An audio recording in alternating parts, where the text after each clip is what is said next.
I've got a viewing recommendation. If you have Max, HBO, that streaming service, check out Yacht Rock, the documentary. Now, this is right up my alley, of course. This is my time period that I love so much, late 70s, early 80s. I listen to SiriusXM's Yacht Rock channel. In fact, I'm the guy that goes to the app, the SiriusXM app, and listens to Yacht Rock deep cuts. That's right. There's even a version of Yacht Rock that's like R&B Yacht Rock that I listen to. I just love that time frame. I love that era. And you give me a little George Benson, you give me a little Christopher Cross, you hit me up with a little Kenny Loggins, or of course the master Michael McDonald. You know I'm all in on that, all in all the time. This documentary is excellent because Yacht Rock is kind of seen as a bit of a joke, kind of a parody. Like, the 70s oftentimes is a little too sincere.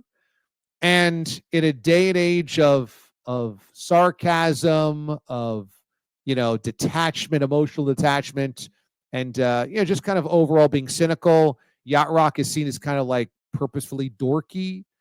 But it really was a great documentary because it honored the music, the technical side. It was not about the joke that is Yacht Rock of guys in sailor hats now performing for middle-aged women. It was about how these guys made great music, and it all emanates from Steely Dan, who's one of the most creative bands, certainly of the 70s, perhaps ever, and how it's all the tentacles from Steely Dan and that influence. And it's really the technical side that I appreciated because it gave credence to the value of the music. And on top of that, there's just a lot of music terminology I had no idea about that's going over my head, but I love hearing experts speak about it because I'm all in.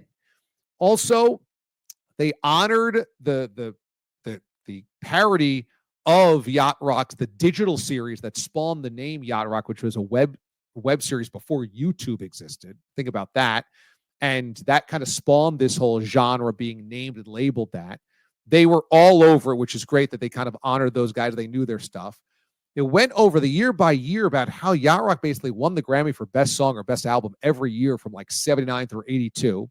And then of all the things, I thought the crescendo was how MTV spelled the end of Yacht Rock because these guys just weren't music video-y enough.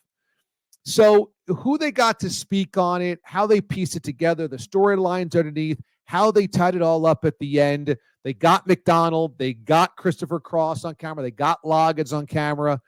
It was awesome. It was really good. It was worth the view. So if you got an hour and a half, it's worth it. Again, it's on Max, and it's part of the Music Box music documentary series. And I gave it, what would you give it?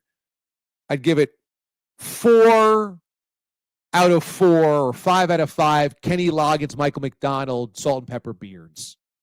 Those guys had really good 70s and 80s beards. So that's what I would give it. Really well done.